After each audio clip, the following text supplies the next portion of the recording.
Hello friends, welcome back to ഗയാമി ലഷ് time. നമുക്കിന്ന് പെട്ടെന്ന് റെഡിയാക്കാൻ പറ്റിയ ഒരു രസം ഉണ്ടാക്കിയാലോ. സാധാരണ നമ്മൾ രസത്തിനെടുക്കുന്ന അതേ ചേരുവകൾ തന്നെയാണ്, എങ്കിലും നമ്മൾ കുറച്ച് വ്യത്യസ്തമായ രീതിയിൽ വയ്ക്കുമ്പോൾ ആ രസത്തിൻ്റെ ടേസ്റ്റ് വ്യത്യാസമായിട്ടിരിക്കും. ഞാൻ സാധാരണ ഉണ്ടാക്കുന്ന രീതിയിൽ നിന്നും കുറച്ച് വ്യത്യസ്തമായിട്ടാണ് ഇന്ന് വെച്ചിരിക്കുന്നത്. പക്ഷേ എനിക്ക് നേരത്തെ ഉണ്ടാക്കുന്ന ആ ഒരു രസത്തെക്കാളും നല്ലൊരു ടേസ്റ്റായിട്ട് തോന്നി. അപ്പോൾ ഞാൻ നിങ്ങളുമായിട്ട് ഷെയർ ചെയ്യാമെന്ന് വിചാരിച്ചു. നിങ്ങൾ ഈ രീതിയിലാണോ ട്രൈ ചെയ്യുന്നതെന്നൊന്ന് പറയണേ. അപ്പോൾ നമുക്ക് എങ്ങനെയാണ് സ്വാദിഷ്ടമായി ഇൻസ്റ്റൻ്റായിട്ട് പെട്ടെന്ന് രസം ഉണ്ടാക്കുന്നത് നോക്കിയാലോ. ആദ്യമേ തന്നെ ഒരു പാത്രം എടുത്തിട്ടുണ്ട്. അതിലേക്ക് ഒരു വലിയ ചെറുനാരങ്ങ വലുപ്പത്തിൽ വാളൻ പുളി എടുത്തിട്ടുണ്ട്, പിഴിപുളി എന്നൊക്കെ പറയും. അതിലേക്ക് ഒരു 2 ഗ്ലാസ് വെള്ളം ഒഴിച്ച് അത് നന്നായിട്ട് ഞെവിടി പിഴിഞ്ഞ് അതിൻ്റെ കുരുവും ഒരു പുളിയുടെ ഇതെല്ലാം മാറ്റുക. ആ ഒരു പുളിവെള്ളം മാത്രം മതിയാവും നമുക്ക്. അപ്പോൾ ഞാൻ ആ പുളി നന്നായിട്ട് ഞെവിടി പുളിവെള്ളം മാത്രം എടുത്ത് വെച്ചിട്ടുണ്ട്. അതിലേക്ക് നല്ല പഴുത്ത 3 തക്കാളിപ്പഴം ഇതേപോലെ അരിഞ്ഞ് അതിലേക്ക് ഇട്ട് കൊടുക്കുക. ഇനി നമുക്കിതിലേക്ക് മല്ലിയിലയാണ് വേണ്ടത്. ഒരു പിടി മല്ലിയില അതിൻ്റെ തണ്ടും കൂടെ അരിഞ്ഞിട്ടിട്ട് നമുക്ക് നന്നായിട്ടൊന്ന് ഇളക്കി മിക്സ് ചെയ്ത് വെക്കുക കേട്ടോ. സാധാരണ രീതിയിൽ ഞാൻ രസം വെക്കുമ്പോൾ ഇതെല്ലാം വഴറ്റിയാണ് ചേർക്കുന്നത്. പക്ഷേ ഈ രീതിയിൽ വെച്ച് നോക്കിയപ്പോൾ ഒരു പ്രത്യേക ടേസ്റ്റായിട്ട് തോന്നി. അപ്പോൾ ഇത് നന്നായിട്ട് നമുക്കൊന്ന് മിക്സ് ചെയ്ത് വെക്കാം. മിക്സ് ചെയ്തിട്ട് നമുക്ക് മാറ്റി വയ്ക്കാവുന്നതാണ് കേട്ടോ.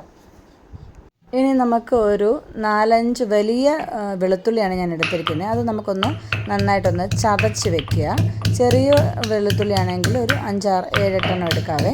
അപ്പോൾ അത് ചതച്ചിട്ടുണ്ട്. അതിലേക്കൊരു 2 പച്ചമുളകും കൂടി ഇട്ട് നന്നായിട്ടൊന്ന് ചതയ്ക്കുക.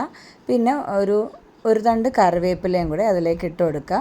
അതോടെ ഇട്ടിട്ട് നമുക്ക് ഒന്ന് നന്നായിട്ട് ചതച്ചെടുക്കുക. ഞാനിവിടെ കുരുമുളക് പൊടിച്ചതാണ് ചേർക്കുന്നത്.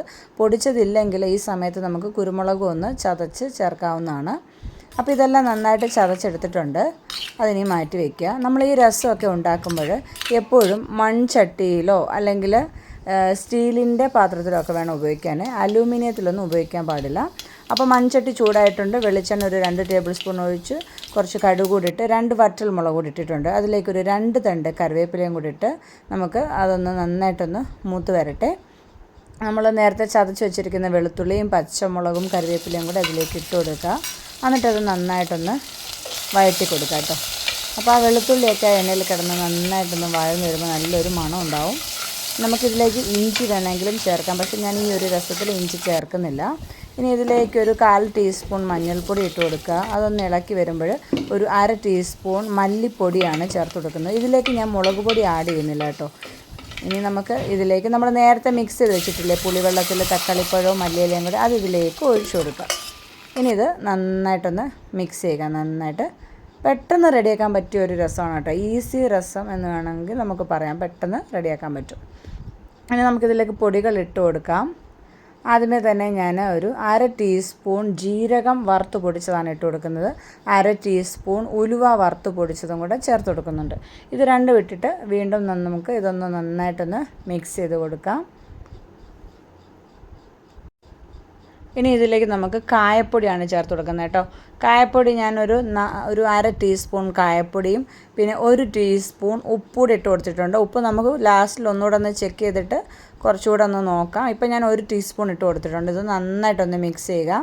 ഇനി ഇതിലേക്ക് നമുക്ക് 1 ടീസ്പൂൺ ഞാൻ രസപ്പൊടിയും കൂടാണ് ചേർക്കുന്നത് കേട്ടോ. രസപ്പൊടിയും കൂടെ ചേർത്ത് വീണ്ടും നന്നായിട്ടൊന്ന് മിക്സ് ചെയ്ത് ഇതെല്ലാം കൂടെ ഒന്ന് ഇളക്കുക കേട്ടോ. നന്നായി ഇളക്കിയതിന് ശേഷം നമുക്കിത് അടച്ച് വെച്ചിട്ടൊന്ന് വേവിക്കണം.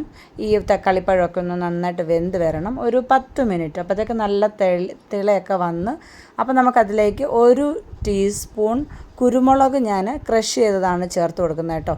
എന്നിട്ട് നന്നായിട്ട് ഇളക്കുക. അപ്പോൾ ഇതിന് എരി നമ്മൾ പച്ചമുളകും കുരുമുളകും മാത്രമേ ചേർക്കുന്നുള്ളൂ, മുളക് പൊടി ചേർക്കുന്നില്ല. ഇനി അടച്ച് വെച്ച് ഒരു 5 മിനിറ്റ് കൂടെ തിളപ്പിക്കുക. ഒരു ലോ ഫ്ലെയിമിലിട്ട് തിളപ്പിച്ചാൽ മതിയാവും.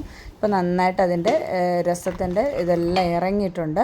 ഇനി നമുക്കിത് നന്നായിട്ട് ഇളക്കി ഗ്യാസ് ഓഫ് ചെയ്യാവുന്നതാണ് കേട്ടോ. ഈ ഒരു രസത്തിൻ്റെ പ്രത്യേകത ഇത് നമുക്കൊരു 3, 4, 5 ദിവസം ഉപയോഗിക്കാം. ഒരു കേടും വരികയില്ല. നല്ലതായിട്ട് നമുക്ക് രാവിലെ നന്നായിട്ട് തിളപ്പിച്ച് വെച്ചാൽ മതിയാവും.